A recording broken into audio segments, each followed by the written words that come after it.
Franchiser is going to help you grow if you decide to get into that franchise. You talk to at least 10 people. They're going to be your friends. They're going to help you grow. You go back to them after you talk to them, say, I decided to get into that franchise. And for the most part, franchises give out a protected territory. Everybody works together to build that system up. So they will be your friends as well.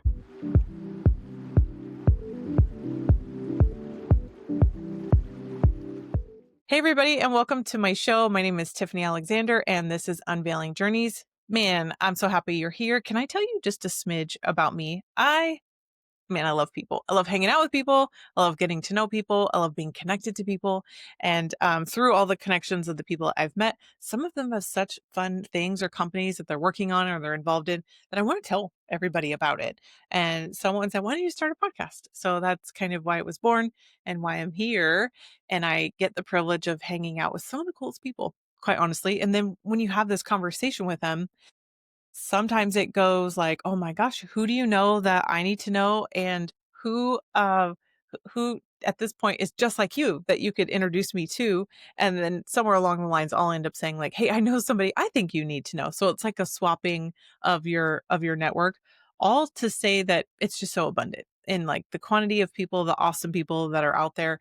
And when you just show up as your true self, people see that and recognize it and then want to refer to you and then hang out with you. So that brings me to my guest. We met through the power of networking, of course, and I am excited to have him on the show and share his story. So let's do this. Everybody, I want to welcome Greg to the show. Do me a favor, tell everybody a little bit about who you are and what you're up to right now. Thank you, Tiffany. I appreciate you having me on the show and the introduction. Well, my name is Greg Mohr. I am the founder of Franchise Maven, where I help and I teach people how to invest in franchises to create wealth. Been doing this now for about 12 years. I have had my own franchise for a while, as well as privately owned businesses, dry cleaners, storage units, a couple of real estate rental properties. Right now, I turn people into entrepreneurs, make entrepreneurs out of folks, and teach them how to investigate franchises the right way. Oh, man, that's great. Because if you want to jump into a business, it's pretty darn tough to just invent something up from scratch unless you see there's a need for it and maybe the ability to do that. But walking into a franchise, quite frankly, if you can do the math and the statistics and the advantage, you're walking into a set business, which I love this idea because you can almost have a little bit of a slight predictable result and then you're really being the guy behind the scenes to help them make sure they get the right fit, right? That's correct, Tiffany. So what I do is I have a whole process that I take folks through. It's a very daunting task when you're out there on your own. I like when I first started looking to franchising, there's like 4,000 franchises out there. So you're like, which one do I choose? I went click happy on the internet and I had like 20 people calling me up saying, yeah, ours is the greatest franchise since sliced bread. And I finally found a franchise consultant who knew they existed, but he kind of brought everything together. But that's what I go through with my folks. I find out like where have you been? So like what are you bringing to the table? What is your skill set? What is your background? Where are you at right now as far as how much time do you have to invest in a franchise? How much money are you comfortable investing in a franchise? Not necessarily how much you have, but you got to be comfortable with investing in a franchise. And then where do you want to be? Where do you see yourself down the road 5 to 10 years from now? And I got about a bazillion questions that I ask everybody. Well, maybe not quite that many, but I got lots of questions that we go through and we go back and forth. And I really try and get to know my folks as well as I can so that I can come up with 5 or 10 great opportunities that if they're looking for opportunities like that. And also, I know the franchisors, so the franchisors are looking for people like them. That way I can do the matchup, kind of like Match.com and Realtor.com all rolled into one. Hey, that's a great way to put it. That's actually where I met my husband on Match. I was like, I want this tall and this. It worked out. It worked out. If only we had like a red flag removal because I saw past all of those for us to be happily married for 13 years now. But that's a phenomenal way to look at it for Match.com. This is so neat. I find that this is something that's near and dear to me as an entrepreneur because I think if you can stand the highs and lows of it, that you should have a side hustle or a thingy or, not working for somebody that really is unpredictable. I mean, a franchise could be unpredictable too, but going into it, there's enough math and data, hopefully, if it's not like a brand new one, right? That you could do something that's safer than just like a job where they could let you go and you could lose your income forever on that. So I appreciate what it is that you're doing, which is why I thought I want to tell more people about this because if they don't know, like you didn't know, then they need to know someone like you if someone's considering it. Because quite honestly, you don't get paid for this on the front end. You work for free for them until they buy something, right? That's correct, Tiffany. The franchisors pay me a referral fee, so I'm free to everybody out there that wants to use me. So I got to make certain I make a good matchup because not only do I then get paid, but then after that, making that good matchup, you're successful. Now you tell all your friends and relatives about me, and they come see me. So I love win-win. that. Yeah, yeah, total win-win. Let's do this though. I want to crack into your journey. Let's start from the beginning. Like, where are you from, and what were you thinking you want to go to school for, or like, what do you want to be when you're growing up? Like, I want to go all the way back. Wow. Okay, we'll go all the way back into the way back then. Yes, I still remember what I wanted to be when I grew up. I really wanted to be. I was kind of undecided whether to go as a herpetologist or an entomologist on that. So we're going the way back machine. So study reptiles or study insects, and then yeah. Then at one point in time, I thought, how about a park ranger? That would be fun because then I get to study all the animals. That would be really cool. But as I started going through life, I realized that at some point in time, I kind of wanted to make some money too on that. But I actually started as an entrepreneur back when I was about that age when I was doing that. And back when I was younger, you could turn a bottle of Coke and you can get 10 cents for that, or not an empty bottle of Coke and get 10 cents for that bottle on that. And people used to just leave them laying around all the time. So, I got together with some friends. We went just around collecting them. We'd clean up the back of shops and they say, you clean up our shop, you can keep all the bottles and cans you want. Aluminum cans. We had a center there that you brought the aluminum cans to and you got money for the aluminum on there. So that was a really cool enterprise. That was my about 10 years old, my first foray into entrepreneurship. And then I went on to become I had a paper route because a paper boy.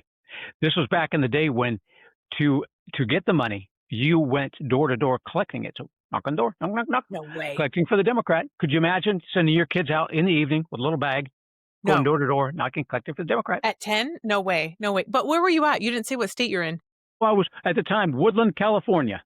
Oh, okay, okay. I mean, Yeah, like it's safe here. it Yeah. was very, very safe back then. It Yeah. was just north of Davis, if you don't know the area, or Yeah. just Yeah. west of Sacramento, kind of a small town. So it's a good small town feel. But that's what my first foray into entrepreneurship, and then I started going, getting older and going to school, and I was really good at math on that. So I even got skipped ahead in math a few times. It's kind of like math whiz. So at some point in time, I decided, well, I kind of wanted to make some money. So it's going to be a doctor, it's going to be a lawyer, or it's going to be an engineer. One of those three. I figured they make good money, decent people. So doctor, yeah, blood and me don't get along. That was out. Lawyer, writing, not good at writing. Couldn't do that. Good at math. Well, I said, what the heck? Oh, I'm going to be an engineer when I grow up. So that's at that point in time I decided. So that's what I went to school for. Went to, barely made it through high school, but made it. And then went on to actually, amazingly enough, I was a restaurant manager for a while before I actually went back into school. So I was a restaurant manager for 15 years, and that was my actual first foray into franchising itself. Because at age 16, after my paper route, I got a job at Taco Bell, and I didn't even know what the word franchise meant at the time. And I ended up working for a lady who owned 50 Taco Bells throughout the Sacramento, California area. She was a master franchiser. No idea what the word meant. It's like, okay, cool. So I went around to all her restaurants and helped her build up her teams and build up her sales and her revenue in different Taco Bells throughout the Sacramento, California area. Moved on to another restaurant, a Lions restaurant, kind of like an upscale Denny's, open 24 hours. That was fascinating. So that was about 15 years in that. And then at that point in time, I got bored, said I had to do something else. So I said, okay, I wanted to be an engineer at one point in time. So let's go and do that now. So here I am. How old am I then? 30 years old or something like that. It took me a while to go back to college. So at about 30 years old, I went to college, got a degree in electrical engineering and physics, No way. and went to work for Motorola Semiconductor. I got a master's degree in business while I was there, and spent 15 years as a microelectronic circuit engineer. And that's when I bought the real estate property, bought 2 rentals. Because at one point in time, a lot of people probably do this. You read Robert Kiyosaki's book, Rich Dad, Poor Dad. And I did that, and that kind of ruined my corporate career for me. That was it. Oh Like, yeah. got to be something better out there. And so that's when I started real estate. And a friend of mine, another engineer, and myself, we bought the dry cleaners, privately owned dry cleaners, storage units. So we did that on the side while we were being engineers. Eventually, we both left. I believe they told us goodbye, No way. laid us both off. I think one of my managers finally realized something that I probably knew already, is that my heart just wasn't in it anymore. 30 years in the corporate world. And one of my managers realized, man, you're just going through the motions, dude. It's like, yeah, I can analyze the data, but, working 7 to 5 every day, and they wanted you to be there at 7 in the morning and work till 5. It's like, this has got to come to an end. So off we went. I sold half of my stuff to him, let him take over all those things. And I said, that franchise thing was pretty cool. I don't have the latest, greatest idea, but I want to get into that. So that's when I started the journey towards franchising, got myself a telecommunications consulting franchise, went to work with, or not went to work with, I actually, invested in and had my own business as a telecommunications with Schooley Mitchell Telecommunications Consulting. Dennis Schooley, great individual. Taught me Yeah. all sorts of wonderful things about the franchising world. Great start to franchising. Challenge there was that was direct sales. And I am Oh. not a good direct salesperson. Now, I thought, I'm an engineer. I can do anything. You can do an engineer. You can do anything. Hey, got that ego up there. Yeah. The direct sales was funny because I'd go in there and what we do is we take their telephone bills. At the time, he was just doing reducing telephone costs at the time. He's expanded on much more other things then. But we'd give them take their bill, analyze it, come up with 3 different plans where they save money, and then, you'd share in the savings with them. I'd present it to them. I'd say, here's the data. Here's it shows, how you're going to save money. I'm going to take care of everything for you. You don't got to worry about it. And they would say, no, thank you. And I would say, okay, cool. And I was out of there. So, because I was an engineer, and that's what we did. Here's the data. You like the data, you don't like the data. Simple as that. You don't like the data, you go back and do it over again. So, and come back with better data. So I just figured I didn't have good data. Well, Dennis said, no, Greg, they're always going to say no to begin with. It's not broke, so they don't want to fix it. So Yeah. you've got to say this and this and this. So that wasn't me. And the fact that I'd never done sales before. So I did that for a while. I ended up helping another person out. He did the sales. I did the analysis. So that was a good teamwork when we did that. Right. So that part was fun. But then I was thinking about, when that franchise consultant put me into the business, I thought, I like that, what he does. He gets to work from home, talks with all sorts of interesting people all over the United States and sometimes all over the world from the comfort of your own home. Don't have to drive anywhere. Okay, I can hang with that. That's good. Good time value there because, you don't have to drive and waste any time. So I went back to the consultant and said, I like that. Teach me what you do. That was 10 years ago, 12 years ago. And I haven't Wow. looked back since. Oh my gosh, that's phenomenal. I like that you're like, let me just stay in my lane and being able to say, I thought I was like killing it because this is I can do anything. But quite honestly, my engineers are like my almost a smidge introvert and like, yeah, data, right? But that's no like emotional sense to it because the data doesn't really lie unless you have bad input equals bad output, right? So being able to emotionally get people, I think a lot of people make an emotional decision versus a logical decision when it comes to doing a change. People don't like change, right? So this is tough, its own thing. A little something a fuzzy that's like bothering me. um, but yeah, this is fun to see like how and where this all shifted to be able to get you back to doing this now. Now you said you've been doing this as a franchise consultant for 10 years now? Yes, 10 years now, Tiffany. Oh my gosh, I bet you have so many stories. What is it like whenever you like get into the weeds with people and get them kind of over the finish line to get them into a franchise? Like tell me a little bit more about that cuz this is your thing. Man, this is your genius zone now. Yeah, it was very interesting because I realized that the process that I went through with the franchise consultant I work with was missing a few things. One was the fact that I was an engineer, not a salesperson, so that probably wasn't a good fit to begin with. But I'm very convincing, so I sold myself as far as I could do anything. But now the process I take people through is to make certain that they gather enough information, all the information they need to make that informed decision on their. So one of the things I like to tell people, I call it my 10 operator rule, is that you've got to talk to at least 10 franchisees out there before you make any decisions whatsoever.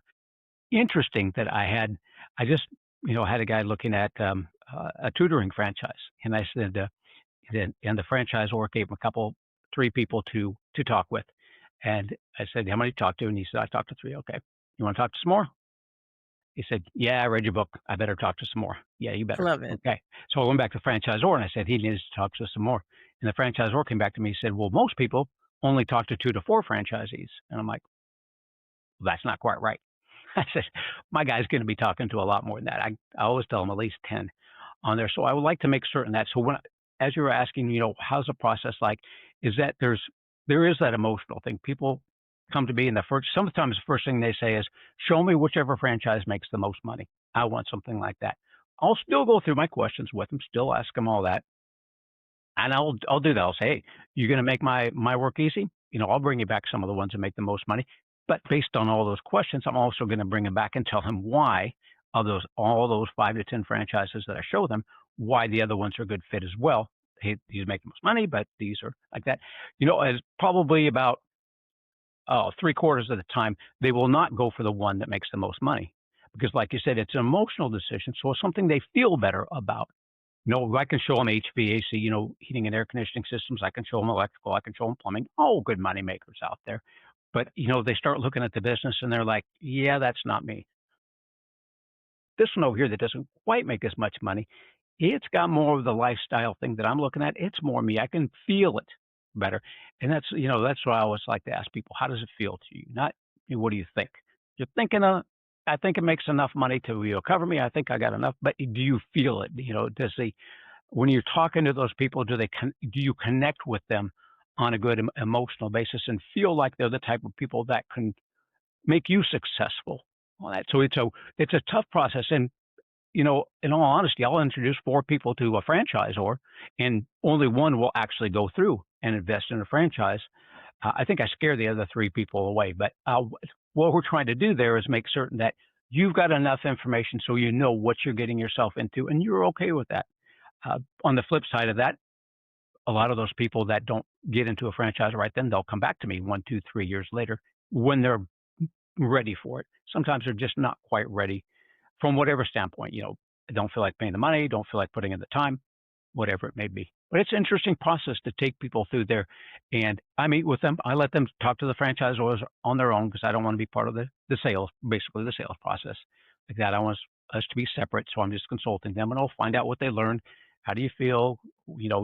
Are they giving you the information you need? How are they answering your questions? Are they upfront? Are they doing it right away? Are they putting you off? How do you feel about the answers? So we go through quite a bit. It's a little bit of a process. That's incredible that you have like a system to plug people into. Of course, you would as an engineer, but the idea that they're like, I read your book, which is a nominal amount of time, considering you're going to spend a chunk of your life owning a franchise. So to be able to read a book and then be able to understand that you were telling them meet with 10 and then still to be a good student of the book, I feel like you've established a baseline that they would probably be able to follow the directions of this rigid thing that these franchise operators need you to adopt into because like you're not walking in to be like, I'm gonna make it mine. What do they say, like make the golden arches blue? Like no, it's not allowed. So I like that you have this vetting process in a mini way to be able to have people have their best success forward for being able to do this with you. Can I ask you, it sounds like you've had so much fun doing this, and when you've done it for this long, you're killing it, right? Like you don't have to keep doing this stuff. Why do you keep showing up? Why do you keep doing what you do? It's really a lot of fun, Tiffany. Back when I was doing my job as an engineer, it got to be not so much fun after about probably after about 10 years, and I was in it for 15. But this one's just, you meet so many interesting people that it just doesn't feel like work anymore. And I I've always liked educating people. I taught a lot of engineers some software systems as well, so that was kind of in my blood to teach people things. And this is basically what I'm doing is more education. I got below me there, so you can't see. I've got every single book on sales that you can think about. And one thing I realized along the way is I like what Zig Ziglar says is sales is something you do with somebody, not to somebody. Um, and so out of all those books, that's what I got out of it. Okay, I just have to educate these folks. And it's really just enjoyable part of my day. It's like the work-life balance thing, and it's just it keeps my mind active, and I get to meet so many wonderful, interesting people. It's pretty funny. But I like being active with that. I don't know if I'll ever quit doing it. I don't have to anymore.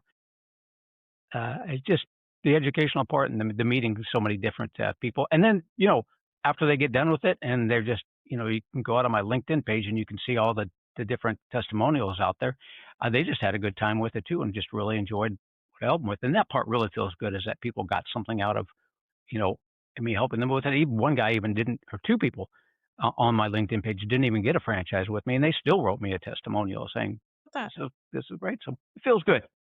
Oh, that's nice. Well, at this point, people are thinking, "Wait, how? I want to know more. Like, maybe I should get into a franchise. Like, how do you want people to find you? What's your favorite or easiest way?"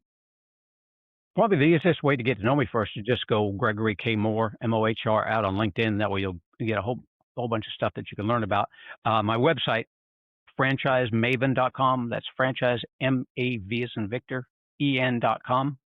My favorite way for people to reach out to me is for them to pick up the phone and give me a call at I love it. 361-772-6401. I do not have an answering service. I will answer your phone. Even if I'm out there in the field with the dogs running around and you call, I will pick up the phone or I'll give you a call right back if you leave a message. But that's my favorite way. Just start talking with them right away.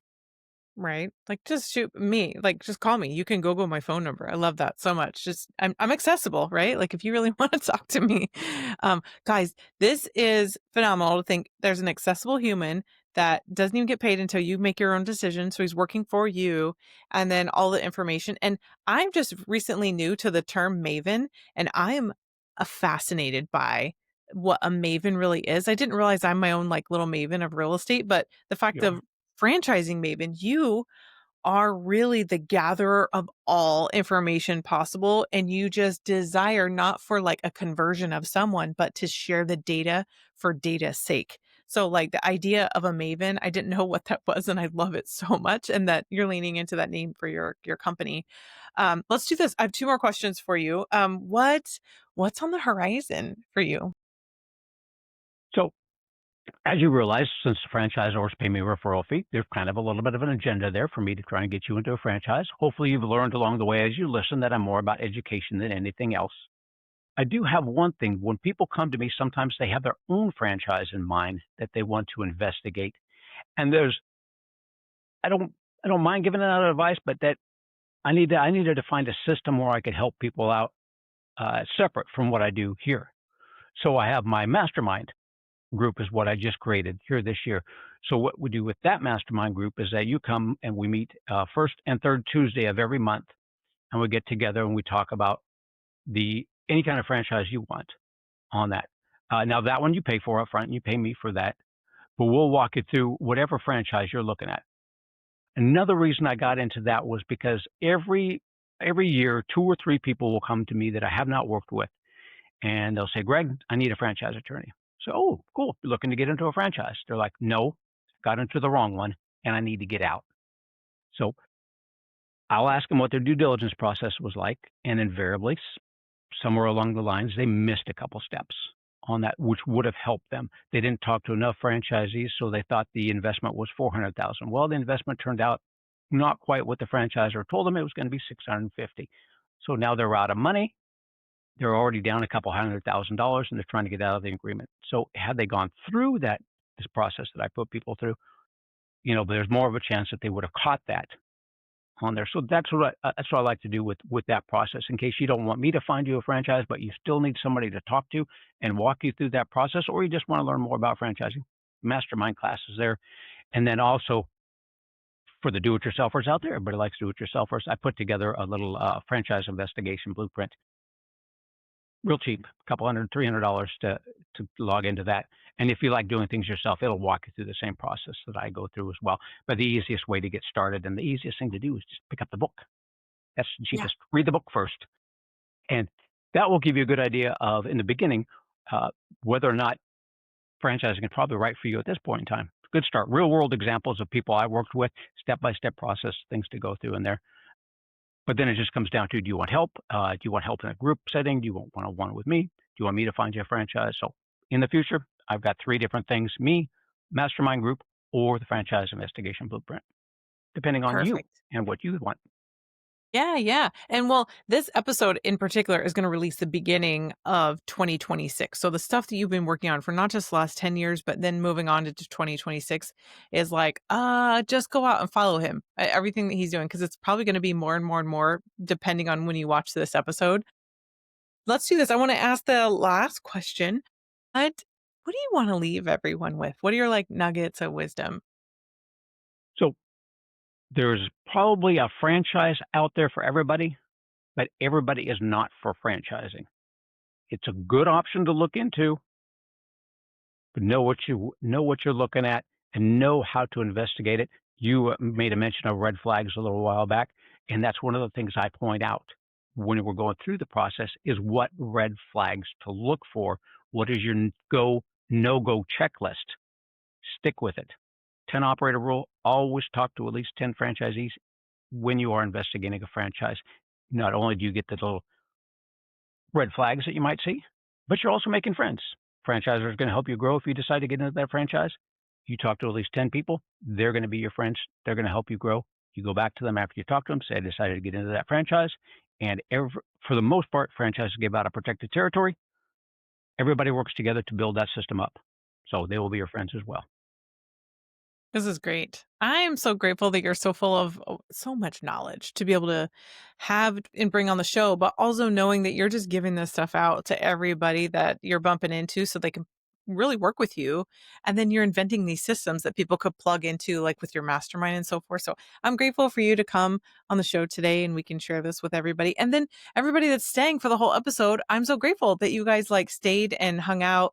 Go do me a favor, follow Greg, go to his website, friend us on LinkedIn, and that way you can see his post of all the cool stuff that he's working on and poke your head in and say hi. And that way he might be able to show you if and when the next franchise is going to be right for you. And then in the meantime, you guys go have a great day. And thank you for your time again, Greg. Everybody, I will see you guys soon. Bye.